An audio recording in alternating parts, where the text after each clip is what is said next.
What is going on, people of YouTube? My name happens to be Kurtyoy, and welcome, finally, after about 2 years of not doing it, for another podcast. And it's only going to be a one-off, because it takes time to do it every week, and I'm going to America, and I don't think the missus would be very pleased if I constantly took time out to record a podcast with people across the other side of the world. Anyway, on with who we've got on.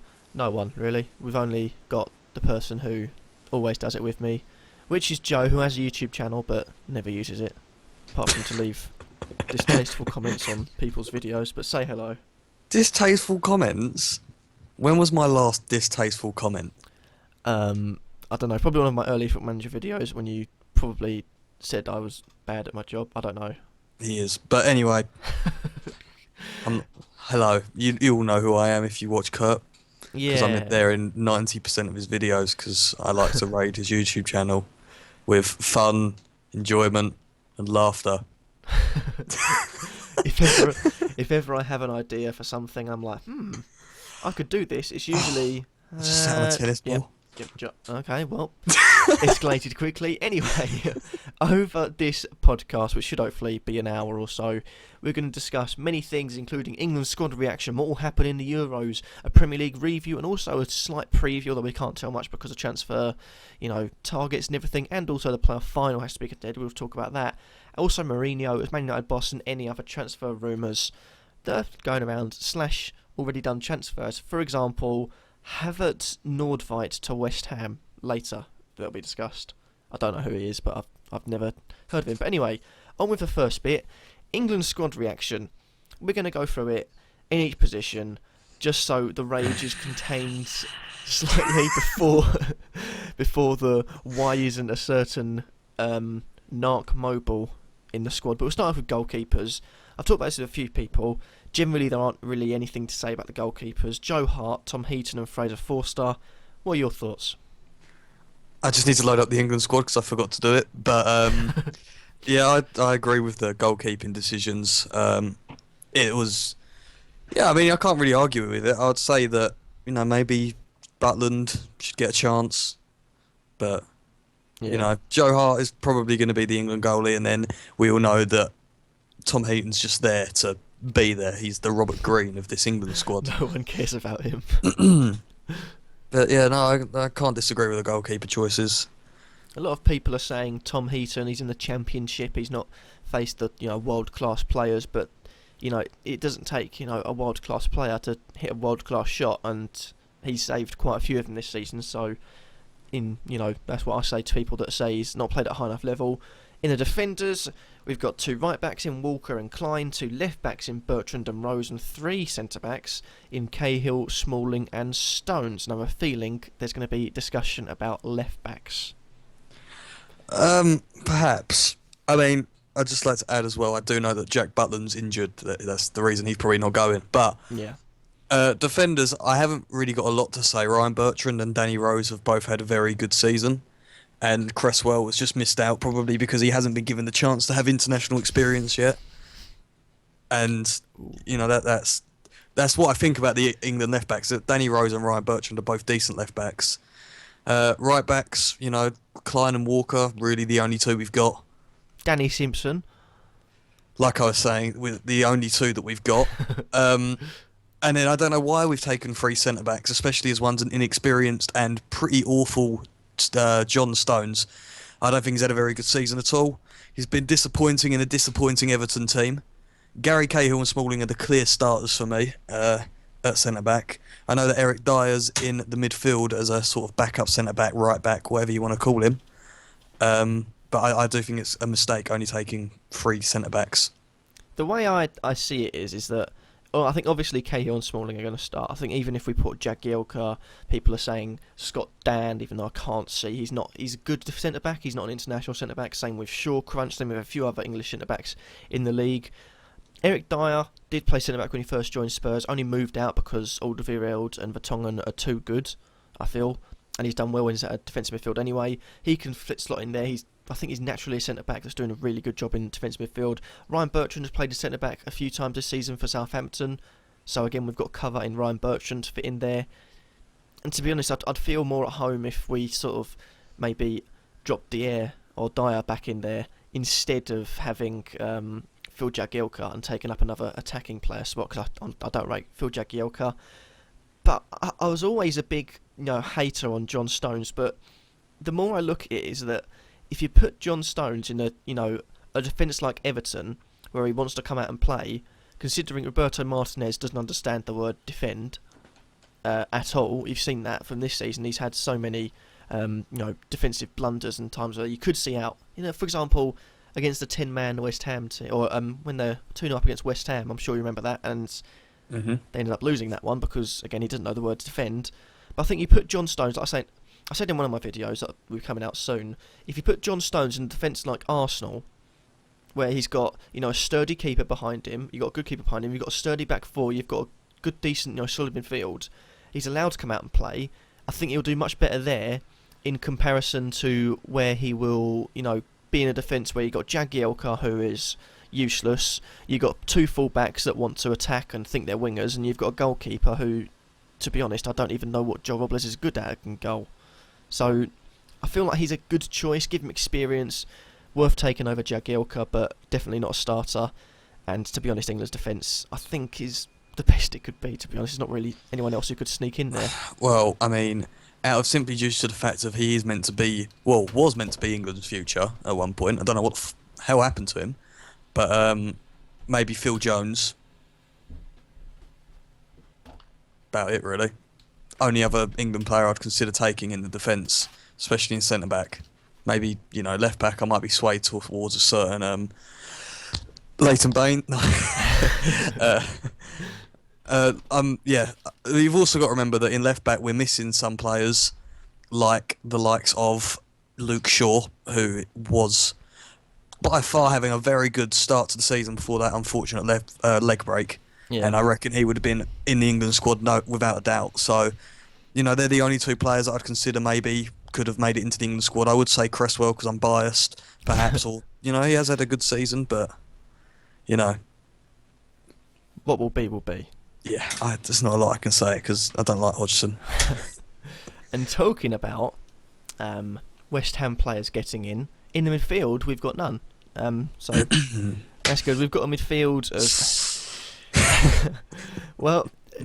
Henderson, Ali, Lallana, Barkley, Milner, and probably the most sturdy choice of all. We've got Fabian Delph, Sterling, Dyer, Townsend, Drinkwater, and Wilshere. And I'm going to let you off your leash to sort of have a little rant. Well, I'm not going to have a rant. I'm just going to say that I think it's absolutely diabolical that this owl is in charge of the England team. How he has picked Fabian Delph, who has been injured for half the year, Wilshere, injured for the entire year, and Josh Townsend, who has been awful for most of the year, in all due respect, has been a lot better since he joined Newcastle, but still, nevertheless, he was only good because he was playing in such a crap side. Danny Drinkwater, I'm sorry, I'm not a fan at all. Adam Lallana, the worst thing about it is I'd actually put Adam Lallana as one of the better players in this England midfield. Jordan Henderson has also been injured for half the year, despite me being a big fan of him. Now, I'm not saying that I would put Mark Noble in the England team, but surely he has to have been in with a shout. He says that... actually, I'll get onto this in a minute. And then there is, he says that there's certain players in the team that have been picked because of their quality, and there's players that haven't been picked due to their lack of playing time, and I'm actually talking about Theo Walcott here. I don't usually defend Theo Walcott, but he says he's picked Fabian Delph, Wilshere, Sterling, and Townsend all over Walcott because of their playing time and Walcott's lack of it. But Walcott has actually played a lot more than every single one of them, and he's also been injured for half the year. Yeah. Now, here's my biggest talking point. How can a man... bear in mind, a lot of people will know this, but Mikel Antonio didn't actually start playing for West Ham until late mid-December time. I looked at it, and it was, I think, on Fantasy Premier League, his first appearance was game week 15 as a sub, and he started game week 16 as a first to start game week 16 in the season. Now, Mikel Antonio, since his first sort of game, has been probably one of West Ham's signings of the season. If Payet wasn't if Payet wasn't playing for West Ham this season, Mikel Antonio would have been signing at the season. He has contributed to 15 goals and 15 goals and 15 assists, 15 goals and assists in his time, and this is also bearing in mind from right back for a good portion of those games as well. This isn't just him playing on the wing, and when he's on the wing, he's absolutely amazing. And I know that Kurt's a fan of Mikel Antonio from his days at Sheffield Wednesday, but how he's not made it into this England team is unbelievable. And the fact that he can play right back as well would be all the more reason for him to go. Oh, do you feel better now? No, because Mikel Antonio is still not in the England squad. Personally, I don't know why. I know why Sterling's there, but he shouldn't be there. I mean, he's a sub for Manchester City. He can't even get into the first team at a team that has also not been at its best at various points in this season. Delph, who even is Fabian Delph anymore? But I do agree with taking the likes of Dele Alli, Ross Barkley, Dyer. I think they've had very good seasons. James Milner has had a very good second half of the season. As long as you don't put him on the wing, Roy, he's a safe pick for me. And yeah, I think that's all I should really say about it, because otherwise I'm going to go on for ages. Now, one thing that I did do, I made a video about the England squad reaction, who possibly shouldn't have been there. I put 2 players down as no, which from the midfield, that is. One of them is Delph, and one of them is Lallana, just because I think Lallana's had 4 goals and 10 assists in the Premier League this season, but he could have had so much more. There's so many times he's had, a chance to play in, a simple ball through, and he's missed the chance to do that. He's had, a one-on-one chance or a good chance to shoot, missed the target, not even making the goalkeeper work, or a simple save straight into the goalie. I think for that reason, he's not worth taking, because if we do get a chance, it's worth giving it to, or it's worth giving it the squad place to someone who could take that chance. Maybe hasn't been as good, but could take that chance. For example, like Barkley. But I did get goals and assists for everyone in the midfield and attack. Disregarding Dyer's stats because he's a defensive midfielder, Wilshere has 0 in total contributed, and you've got, I'm a fan of him, and I know you're a fan of him. Jordan Henderson has contributed to 5 this season. I know he's had injuries, but he's contributed to 5. Delph has scored 2, and that's it, which is poor. Sterling's only contributed to 8. Drinkwater only 9, and we've got Townsend on 6. Noble Antonio in the Premier League have 11 each. 7 goals and 4 assists for Noble, 8 goals and 3 assists for Antonio. One thing I think people are missing out on is the fact that I think maybe we've missed something in maybe Albrighton not being there. You look at the fact maybe Sterling shouldn't be there, and maybe Townsend shouldn't be there. Then Albrighton, 2 goals and 8 assists, considering he's had to play second fiddle to the likes of Mahrez and Vardy, barely also having a chance at right to go back forwards. / left back in the season as well. Yeah, exactly that point as well. You've also got Nathan Redmond, 6 goals and 3 assists in what is, I have to say I got it wrong. I thought they'd survived it at the start of the season, but a pretty piss poor Norwich team managed by a pretty piss poor manager. And I think that is, stats like that are pretty good, and I think that's being overlooked as well. And I think another thing we're probably missing out on is, as much as Theo Walker's had a bad season, he's contributed to 7 goals a season, which is better than Delph, better than Henderson, better than Townsend, better than Wilshere. So Walcott has had a bad season, but compared to half the midfielders, he's not actually been that bad. Yeah, this is the problem with, I think, the England selection, is that he's picked his favourite players. He's not gone for stats. He's not gone on form. He's not gone anything like that. He's picked his favourite players. That's basically what it is. Yeah, that is pretty much hitting the nail on the head with Roy. As much as you can defend it, because you can say Delph in his past has played well in an England shirt. You've got Sterling, who's done well, who was I would like to say pretty average, the only average player we had against Turkey.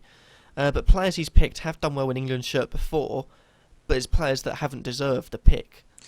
But I mean, it's all well and good saying, oh yeah, these players have played well in England shirt before. But if we went on that, no one would ever get picked for England based on form. Jamie Vardy wouldn't currently be playing for England if it's like, oh, he's played well in an England shirt before. Yeah. And it's like, and then there's a certain striker that's been left out, which is very quite unfortunate for him. It's probably his last chance to get an England call up in a major tournament, and he's been brilliant this season, and he's played well in an England shirt many times. Yeah, well, we'll move on to the strikers now. I think overall, Delph, don't know why he's there. I think, personally, Drinkwater, if he would have done well for a club except Leicester, would not even get considered to be there. If Danny Drinkwater was at Leicester and Mark Noble was at West Ham, I think we'd see sorry. We see exactly the same squad we see now. Let me just say it again. If Danny Drinkwater was at West Ham and Mark Noble was at Leicester, I think it would be a different England squad. I think it would be as well. Mark Noble, well, he's contributed to more goals than Drinkwater this season in the league, so just about says it all. Sterling maybe shouldn't be there. Same with Townsend. I think Wilshere, I don't think he deserves to be there. He's a good player when he plays, but if you play 2 minutes of football a season and get England call-ups, what on earth is the point of playing club football? And Henderson, I've given benefit of the doubt because he's been injured and I like him, and I'd keep him there. Lallana, I don't like him.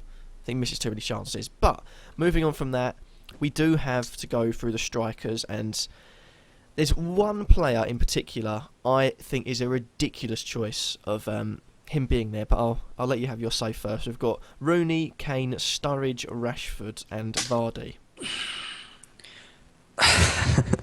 See, the forwards, I think that they've had very good seasons, all of them. Unfortunately, for one of them, that I do not agree with him being there, because I think that certain Jermaine Defoe should be in the team, because he does bring something different. Anyway, Jamie Vardy, and Harry Kane, two of the top goal scorers this year in the Premier League. No doubt about it, they should be in the England squad. Marcus Rashford has had a very good second half of the season. He's been probably one of Man United's standout players for this year. However, I do not agree with him being in the provisional team at all, because I think that, a few okay games for Manchester United this year, it's not exactly a huge thing. Danny Sturridge, since he's been back from injury, has been very good at times, but I still don't think he should have been in the England squad, although we are very limited in a forward option due to an injured Danny Welbeck again. And Wayne Rooney, he was always going to be in this squad, unfortunately.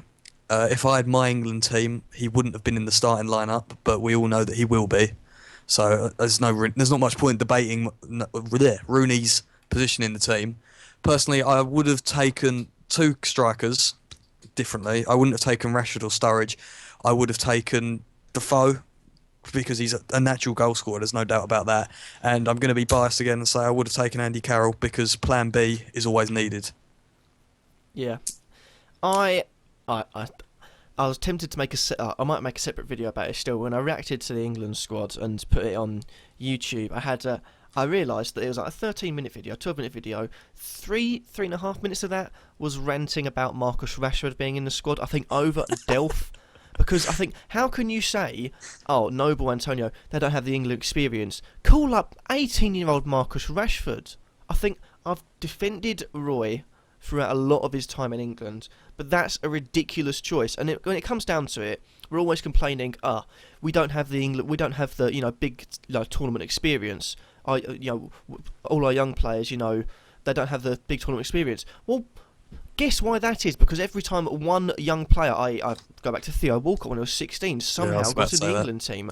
Marcus Rashford now, every time we have a young player that has one or two good games a season, it's like, well, calling up to the England team. Yet, at the moment, we've got under-21s or under-18s, I think pretty sure it's under-21s, going off to the championships, which is also happening this summer, and games where you could get tournament experience from a young age. And we're pulling Rashford out of that, and young players are saying, no, we don't want to go into that because we want to try and push our way into the England team.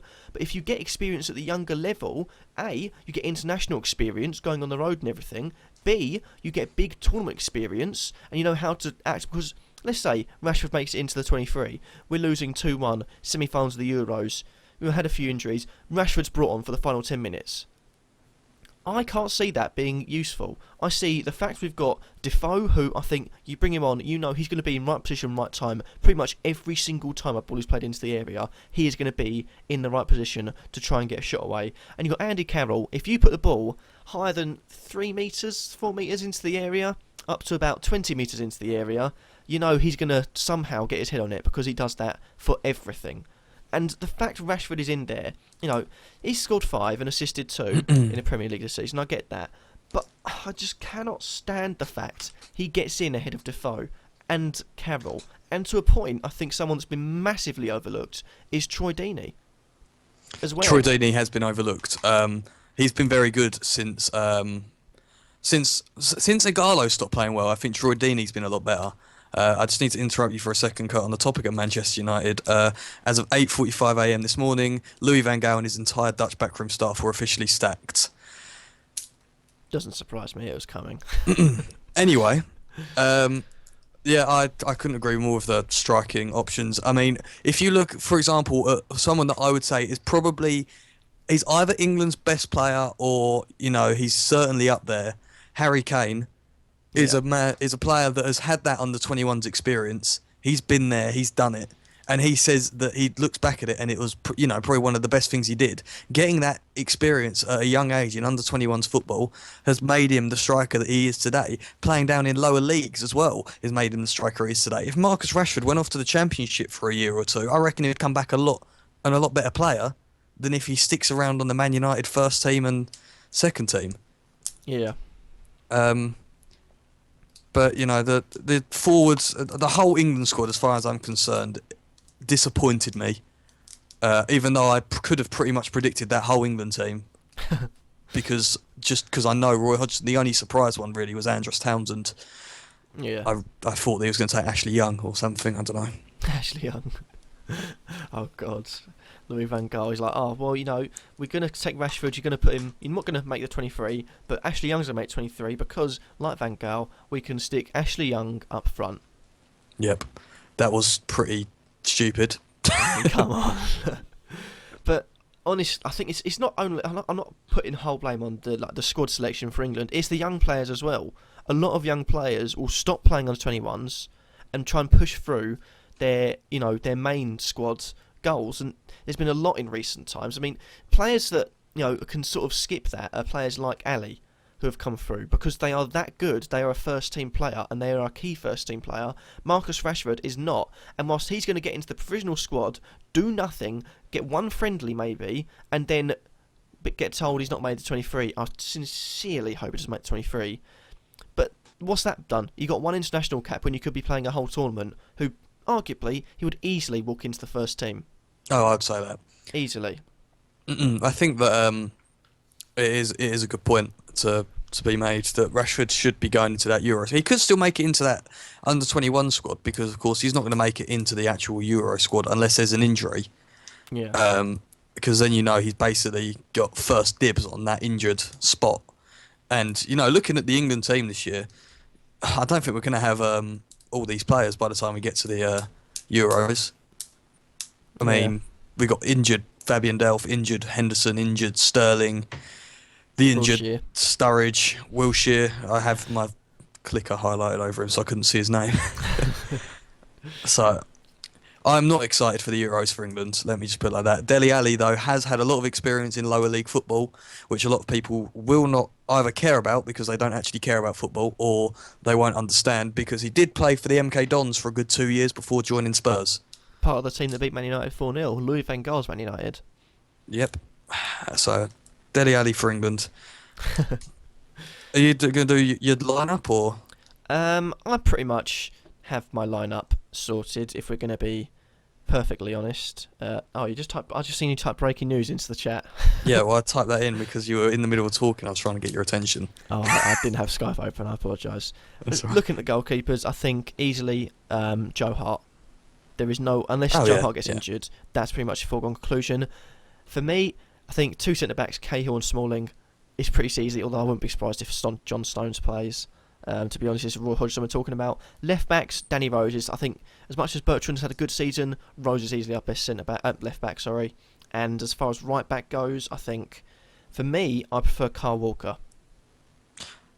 Yeah, I think Kyle Walker's had a better season this year than Klein. I think Klein's defensive record for Liverpool, Liverpool's defensive record of Klein in, is much worse than Tottenham's defensive record with Walker in, even with that 5-1 loss to Newcastle. Yeah, we don't want to speak of that. Still find that funny. But But no, I think the back four is pretty much the only debatable point is Klein or Walker, and it'll probably end up being Milner. So moving on, moving on to the midfield. I think it depends on what system you play. I would go over like a narrow 4-1-2-1-2. Dyer straight in front of the defence. I think no one gets in above him. For me, it then gets a bit hard. I think Rooney takes one of the central midfield spots or the attacking midfield spot, and the other goes to maybe Ali. And to be honest, if I had Ali further forward or Rooney further forward, I'd like to probably start Milner back there. I think as much as people are going to say, oh, what about Drinkwater? And you've got, well, you know, what about Henderson maybe? For me, I think Rooney is, you know, a fantastic passer of the ball, that experienced England captain, and I don't see him getting dropped. And I would play him if I was in Hodgson's shoes. Dele Alli, great player, and Milner is just that sort of workhorse that will not stop running until the final whistle. Yeah. Any changes on that? What would you do? Oh, you didn't even let me do my defensive changes. I thought we agreed on three of them, and then you agreed on Yeah, Walker. no, I did agree with Walker on you. I do also agree with Danny Rose. All I was going to say about Danny Rose was that he isn't England's best left back. That's Luke Shaw. Oh, yeah, at the moment. But in the squad, Yeah. yeah, Danny Rose. Well, my midfield, I would play a 4-2-3-1 because you know how much I love that formation. My two CDMs would be, so I say two CDMs, two central midfielders, sorry, would be Dyer and Milner. You've got Mr. Interception. Sorry, no, I'm not talking about Kante. And then you've got Milner, Mr. Workload, and you know one of the best records in the second half of the season for assists, apart from Payet. And my right winger, I'm taking a very different approach here. So my right winger would either be Ross Barkley or Jamie Vardy, even though he was awful there yesterday. But, you know, I'll still stick with Vardy, maybe Sturridge. But Barkley and Vardy, that's going to be a tongue twister. I'd have Dele Alli in cam. In left wing, unfortunately, I'm going to have to say Raheem Sterling. And then striker Harry Kane, without doubt. Oh, I've just taken the striker thing. Oh, well. So I would actually drop Rooney. Simply, I don't dislike Rooney, but I do think his record in international tournaments is awful for someone that's meant to be England's greatest hope. And I think we need to hit the European teams with something they haven't experienced before, like the masterclass that is Dele Alli. I think the thing about it is that Vardy was pretty poor in the wing positions. He's got the pace to go through. Kane in general, I think, was dangerous, as he always seems to be and always has been whenever I've watched England and seen him in an England shirt. But if that doesn't work, the thing is you can move into a 4-1-2-1-2, stick Sterling on the top of it with your formation, Ali and Milner with Dyer just behind them, and for the last 15 or so minutes that we played a 4-1-2-1-2 against Turkey, Vardy and Kane really look dangerous. I was pointing that out. They really look dangerous. They are that sort of thing, though. I mean, you've got the quick whip it, I guess you could say, up front in Jamie Vardy, and then you've got the complete forward in Harry Kane. Yeah. It could work very well. So I would say that 4-1-2-1-2 would be my backup formation, and of course, if you were to play a 4-1-2-1-2, I would have Rooney in cam, and then get rid of Sterling. Well, I did have Sterling in my starting lineup before, but I think he was poor against Turkey, so you've got to give someone else a chance. But this is Roy Hodgson, so the chances are Sterling will play. But we've spent too much time talking about England's squad reaction. We're going to move quickly on, and hopefully it won't be that long, because I don't think there's much to talk about. But what will happen in the Euros? First of all, how do you think England will do? We'll get out of the group stage, because actually I don't even know if we will. I would like to think that we would. I mean, although I am not supporting England anymore because I don't like Roy Hodgson and I want him to get sacked. No, I am joking. Of course I will be supporting England, but I reckon we'll make it to the quarter-final, depending on the luck of the draw, maybe the semis. But I can't see us doing much better than the quarter-finals, to be honest with you. Yeah, I like to think, I still think England can win it, providing Hodgson goes with the form players within the squad, and doesn't take players like Delph and play players like Delph, take players like Wilshere, play players like Wilshere. But I still think we can win it as long as Hodgson does that. Although I'm not judging squad selection so far, I don't think that will happen. But I think, generally, if we're going to be realistic, England get knocked out of the group stages on penalties. Somehow. Somehow. It doesn't even make sense. They'll get knocked out of the group stages on penalties. Actually, I'm more scared about Wales than anyone else in our group.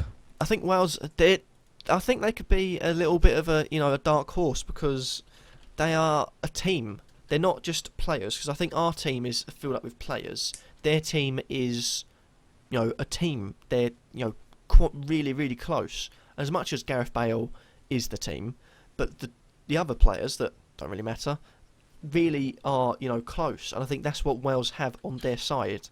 A bit like Belgium, I suppose you could say.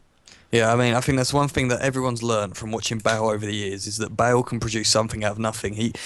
Wales could be losing 1-0 to England in the 89th minute and they need a point to qualify, and Bale will just go, you know what, I'm just going to hit this one from 40 yards and it'll go in the top bin.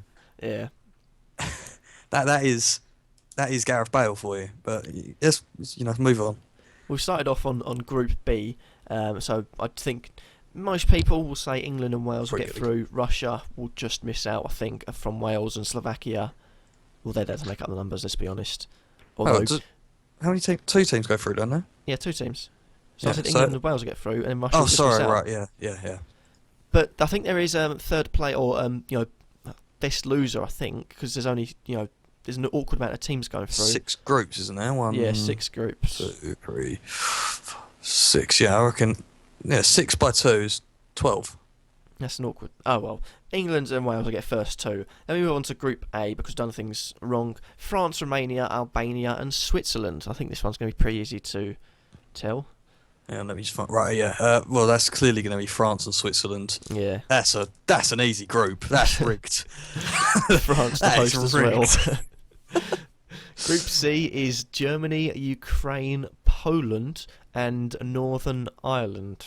Now, Germany is a clear qualifier there. You'd like to say on the stats, although Germany have slipped up a number of times against Irish teams in the past John O'Shea. Sorry, what? Past year. Of course, I am not stupid. I am talking about the Republic of Ireland when I say that. I know that people would say that. Anyway, so Germany clear through. The tough one for me is Poland or Ukraine. I'm going to go with Ukraine. Yeah, it is a tough one. I think Ukraine have got more in their squad, but Poland have got a form striker in Milik, so you never know. I think I would write Northern Ireland out as well, because I feel like they could really do an underdog thing in the group, but I can't see it. I wouldn't write them out, but I can't see it. And Lewandowski. Oh yeah, Lewandowski. Shit, I forgot about that.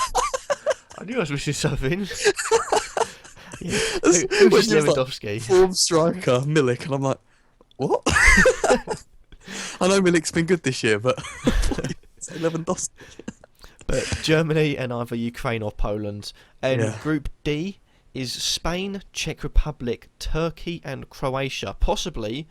This is a very tough group. Very, very tough group. Just like I think Group E is a very tough group as well. Yeah. But you can't really look past Spain and Croatia, I would say. The Czech Republic have got a few decent players, and so have Turkey. But I think overall the Croats and the Spaniards have better teams. I think Turkey lost to us, so I mean they're lost cause. Group really. The Czech Republic on their side, they do have Petr Cech in goal. But I think we've seen a number of times this year. I'm going to say specifically Man United. Although they did finish 5th, your goalie can't hold your team in every single game. Yeah, that is true. True. So yeah. So Spain and Croatia. I think Croatia have got a lot of dangerous players. Mandzukic, Rakitic, Kovacic. You got a lot of dangerous players in there. Group E is probably I think harder. Because I can see every team qualifying from this one. I think it's a free-for-all. Belgium, Italy, Republic of Ireland, and Sweden. So the problem is you automatically when you look at this group, you can't look past Belgium and Italy. Yeah. When you first look at it, but then you go into details of the fact Sweden have Zlatan. Zlatan could potentially carry Sweden to the quarterfinals. I don't think they'll get further than that, but Zlatan could potentially carry the team. And then you've got the Republic of Ireland, who've had a very good qualifying period, and they're going into this with quite a good bit of form, and they've got a spectacular goalie in the form of Darren Randolph. You thought I was going to say Kieran Westwood, didn't you? I hoped. But Italy is a bit of an intriguing one because when it comes to tournaments, they're either unbelievable or awful. Yeah. And based on the last World Cup, where of course England as well were awful, as well as Italy, there's a chance that they could not qualify as well. For a big country, big footballing country like Italy, it'll be very tough on them. Belgium, I reckon without a doubt they're going to get into it. Lukaku's goals could see them through to the finals. Yeah, I can see that. Of course, you can't forget that Eden Hazard has recently returned from injury for the whole season. He had a gap year. Kevin De Bruyne, Vincent Kompany. You got Alderweireld, who's in fantastic. I think form Company's as well. missed the Euros though. Oh, he's injured, isn't he? Yeah, his Company's out. He's injured. Well, in that case, I have to go for the backup centre back, Thomas Vermaelen. What about Vertonghen? I was joking. You can't also forget about the likes of Mertens, Witsel, Nainggolan, brilliant centre mid, and they've also got a great goalie at times in Courtois. Yeah. So they've got a good team. Dembele, very good form this year.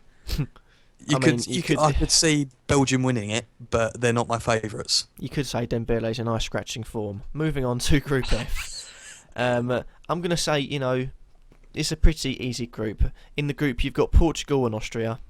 And to be honest, there's no point mentioning Iceland and Hungary because it doesn't matter. I think that's an easy group to predict. Yeah, I mean, Portugal without a doubt are through. There's no way of saying that they're not getting through. But I would say Hungary are out. But it's Austria and Iceland are both pretty similar teams. I mean, who have Austria really got that's going to carry them through? Arnautovic. Yeah, but as long as you mark him right, just kick the crap out of him, you'll be fine. And he has been, very hot and cold. As much as he did get a team of the season card on FIFA, he's been very. Yeah, hot and cold. you can't forget, of course, they've got Alaba, who's a very good player. Alaba's very good. You've got a Premier League title winner as well. Emmanuel Pogatet's back in the day. Kevin Wimmer. Sebastian Prodl. But all jokes aside, they have got probably a slightly better team than Iceland's team, which is Gylfi Sigurdsson. Yeah, Iceland's team is pretty much Gylfi Sigurdsson. Gylfi Sigurdsson, maybe that's Stropson. I can't remember what his name. Their names all look and sound the same. Fingerbargarsson, Fingermile. Wow. Sigforsson. These. I'm currently on FIFA for anyone. I was wondering where you're getting these Using names the from. database, yeah, just picking them off the top of my brain. Halfrison. But yeah, I think that Iceland don't really have a big chance, unfortunately, for them. But you never know. You never know. You never know. They could get through the group stages, but if they do, I see them getting obliterated after that. Yeah. But last thing to predict, who do you reckon the two teams make the final, and who do you reckon will win it will be? Can I say 3 teams? Because I know only 2 teams can make it, but I think there's 3 teams that have a chance. Yeah, I'm going to go with my 2 that I think will make the final, which will be France and Germany. And I'm just going to look at the thing quickly, because there is a chance that they could play each other beforehand, which would be why they wouldn't make it. But France and Germany is my dream final, and then the other team would be Belgium in there. I think Belgium have got good odds. I think they're 12-1 in most bookmakers. I think that's really good odds for a team like Belgium. Yeah, well, they're just going to be another dark horse again. But the thing is with Belgium is that they've been a dark horse at the tournaments for the past few years. Yeah, how long can you be a dark horse before you're considered a favourite? I mean, I don't think they're favourites because that's quite clearly France. I think that their team has gone a little bit under the radar in the past few years. Yeah. And all of a sudden, you look at the players that they've got, and, I think they've got a really good chance of winning it. The likes of Pogba, Dimi Payet, I guess you could say. Even the fact that Dimi Payet could not even start for France shows how good their team is. Yeah. And the fact you're missing likes of Benzema, I think Lacazette hasn't made it. Oh, yeah. They've got 4 players that haven't made it. Did Lacazette not actually make the squad? I don't think so. I think there's one big player that didn't make the France squad. I know it's Ribéry. But I think that's for other reasons. The same with Benzema. Did Ben Arthur get into the squad? Because I thought he had quite a good year. I'm not sure. Nevertheless, the French team is very good, even without the likes of maybe Lacazette and Benzema, you still got Griezmann, who's also been amazing this year. Varane and Koscielny, Matuidi, they've got loads of good players. So I think France are going to win it, especially as they're in their own country. Yeah. Did Martial get into the French squad? Yeah, I think so. I'm going to click on the France thing quickly and see if they've got the squad. I'll let you do that. You say what you want to say. I'll take the squad. Yeah. I think pretty well. You're looking at favourites. I think the favourites have got to be France and Germany, depending on whether they play each other or not. And I think Belgium are dark horses. I want to remain hopeful that England can win it. I still think we can, relying on who Hodgson picks. But to be honest, I wouldn't be surprised if you see a team like Portugal, because it's rumoured. I mean, I don't know if it's I haven't seen the Portugal squad, but it's rumoured that a certain Sheffield Wednesday striker could be getting in on the act in the squad. He's had a very good year. He has had a good year. He's learnt a lot from this year. At first, I thought he was really rocky, but he's really turned into a good player. Could see him even stay with us for the Premier League seasons if we get up. That is, but I think not to underestimate sort of a few of the dark horse, like we mentioned, 2000. I think worth mentioning Greece in 2004 Euros. Jammed their way through, and then in the end won on penalties. And I feel like there's teams like that. You've got Republic of Ireland who could make it through. You've got Poland maybe, who've got a few good strikers that could easily make it through. I think it's worth noting a few of them, could be darker horses than Belgium. Yeah. Looking at the French squad, they have got a number of good players. A lot of key players are missing as well, including Karim Benzema. But there's a few players that we also forgot to mention. N'Golo Kante, for example, and Moussa Sissoko. He's already intercepted the trophy. France have already done it. And a player that I forgot about, Kingsley Coman, is in the French squad as well. Andre Pierre Gignac. But yeah, the French squad's very good, and it's going to be interesting to see how well they get on. I think they'll win it personally. It's either them or Germany for me.